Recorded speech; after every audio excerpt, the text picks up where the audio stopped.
Hey guys, welcome back to Elvis Car Reviews. I hope that every single one of you is having a beautiful day. In today's video, we're going to talk about 5 reasons why the Gen 5 Camaro SS is a better choice than the current generation Camaro SS or the 6th generation Camaro SS. Reason number 1, the look. Now this reason is very subjective. Like they say, beauty is in the eyes of the beholder. So a lot of you might not agree with me on this, but I prefer the look of the Gen 5 compared to the Gen 6. And as many of you know, I own both. I used to own a 2016 Camaro SS 6-speed manual. I really love the car. But what made me fall in love with the Camaro platform is the 5th gen Camaro, because like many of you also, I first saw it in the Transformer movie as Bumblebee, and I fell in love ever since. Even when I purchased my 2016 Camaro back in like 2019 or 2018, I still had the idea of purchasing this. Reason number 1 for me is the look. This is the iconic shape and look we fell in love with after watching the Transformer movie. So I think this look better than the 6th gen Camaro. Fight me in the comment about that, but again, it's my preference. Reason number 2, the price. As many of you know, we are currently going over, or we are currently experiencing a high inflation, and justifying the price for the Gen 6 Camaro over this, to me, just don't make sense. I give you an anecdote. In 2019 or 2018, when I bought my 2016 Camaro SS, it had about 30-some thousand miles. I picked it up for like $28,900 or $29,000 out the door. Right now, the exact same Camaro with the same amount of miles, you won't find it for below $35,000. I mean, that's like what, 4 or 5 years later. To me, justifying the price to pay for the 6th gen Camaro nowadays just doesn't make sense, and I'd rather pick up one of these, and they are not that different. I mean, it's not like going from a 2010 to 2014 Mustang to a 2015 Mustang GT, where it went from a solid rear axle to an independent rear suspension. This one had IRS since 2010, so it had the independent suspension since 2010. So it's not that huge of a jump from a 5th gen Camaro to a 6th gen, other than obviously, you know, the look and the power. And plus the power, I mean, this one, if you get it in manual transmission, it makes 426 horsepower. If you get it in automatic form, it makes only 400 horsepower. Now the 6th gen Camaro makes 455. That's only 24 horsepower difference compared to the 6-speed manual of this car, or 55 horsepower difference compared to the 6-speed automatic version of this car. Nothing that a tune can't fix. So has the exact same engine and a few tweaks on the new one, of course, but again, nothing that a tune cannot fix. The third reason to go for this 5th gen Camaro over the new one is that this one is slightly bigger than the new 6th gen Camaro. The new 6th gen Camaro is shorter and then has slightly smaller space inside. Not very noticeable, but for someone who has owned both, I can definitely tell. I have more space inside here than inside the 6th gen Camaro. They are still both terrible at visibility, though, I give you that. But the fact that this is slightly bigger, it's a lot more comfortable on long ride, and then you can carry, I mean, kind of the same amount of item, to be honest, but if you have a second passenger, you will be a bit more comfortable than in the 6th gen. So again, that's not a huge difference that can make someone change their mind or pick which one to buy, but it's, you know, it's worth mentioning that the new one is slightly shorter, slightly smaller than this one. Reason number 4 to pick this Gen 5 over the current generation, the Gen 6 Camaro, is it's cheaper to maintain.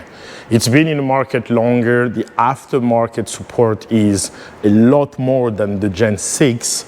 And I mean, though they have the same engine, but this one has been in the market longer, and it's much easier to work on. The availability of parts is enormous. The market is filled with parts for this car. And like I said, the aftermarket support is just great on this Camaro and much easier to work on. You can work on it yourself if you want to.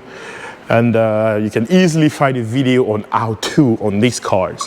Again, it's been on the market for over 10 years now, and every single part you can want for the car, you will find it either new or aftermarket. That's the good thing. It's cheaper to own, cheaper to maintain than the 6th gen Camaro SS. The 5th and final reason why this car is better, to me, better value than the 6th gen Camaro. I mean, again, this one, you might need to fight me in the comment for this, but it's the simplicity of this. 2010 and 2011 didn't have a lot of option. This one, for example, it's a fully loaded one, but it doesn't even have a backup camera. I mean, it does have heads-up display, but it doesn't even have a backup camera. Very simple radio. You have the transmission, the brake, and that's it. I mean, this one has the sunroof option. I mean, it's a very simple and focused on driving vehicle compared to the new one with all the electronics, all the and then I love the fact that you have all the gauge you need down here. In the new 6th gen Camaro, it's integrated in the dash. I personally love the simplicity. I mean, this is my race car, and I want to be focused on enjoying the drive and not have to be distracted by screen and here and there.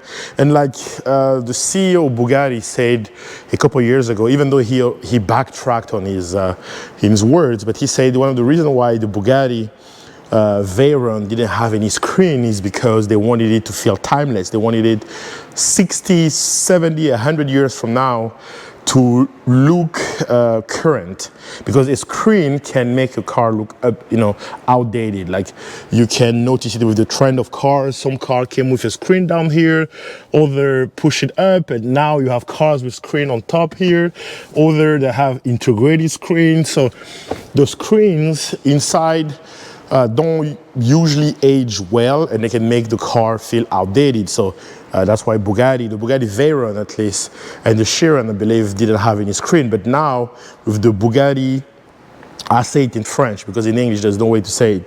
The Bugatti Tourbillon, in French is Tourbillon. The Bugatti Tourbillon came surprisingly with a screen, but it's a retractable screen, though you can still hide it.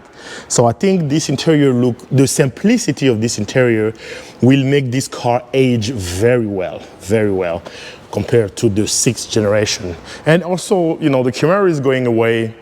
It's coming back. It probably will come back as a fully electric sedan, something that nobody will want. So yeah, it is time to pick up one of these, because this is a classic Camaro. This look is very iconic. And then I guarantee you, if you have one of these with very low miles, you have 2010, 2011, 2013, 2010 and 11 preferably, you have it fully loaded, low miles, you keep it 20, 30 years from now, and then you have it 2016, so a Gen 6 Camaro, low miles, fully loaded, 20 years from now, this one will be worth more than the Gen 6. So that's my opinion on the Gen 6 Camaro versus the 5th gen Camaro. I know a lot of this, I mean, all of it are my opinion and some fact, and some of you might fight me in the comment, which I'm prepared for it. But let me know if you share my opinion on why the 5th gen Camaro is a better bang for your buck than the 6th gen Camaro. Thank you guys for watching. I hope you liked the video. If you did, give it a thumbs up. If you are stopping by for the first time, do not forget to subscribe and do not forget to follow me on Instagram. My Instagram is Elvis Auto Vlog. You can also look up Elvis car reviews. As of this video, I should have about 15 or 16,000 followers, so it's very easy to find me on Instagram. It's the same profile picture than the one I have on YouTube, so don't forget to subscribe to this channel, please guys, because like 70% of you watch the video and don't subscribe or are not subscribed. So please subscribe to my YouTube channel because there are a lot of videos to come. I will do my best moving forward to upload at least twice a week, every Wednesday and every Sunday. And I still have the Miata, by the way. That's not going away. I will be making a few videos about it here and there. I'm planning to supercharge it, but that's probably next year or in winter to prepare for next year. So stay tuned for that. And then, like I mentioned in the past few videos, there is an EcoBoost Mustang coming to the channel, and then down the road, a GT 500. So stay tuned for that, and then I hope you enjoy the content. I'm very, very open to suggestions, so if you can leave in the comment section below what type of videos you'd like to see, I would appreciate it, and I'll do my best to make those videos for you, or what type of car you'd like to see. So follow along. I will be doing the maintenance on the car myself, everything, and then I will pretty much keep you guys posted. That way, if you own the same car or you want to buy similar car, you will learn a lot from these videos, how reliable they are, and then how much it costs to keep on the road. Thank you guys for watching. I'll see you in the next upload.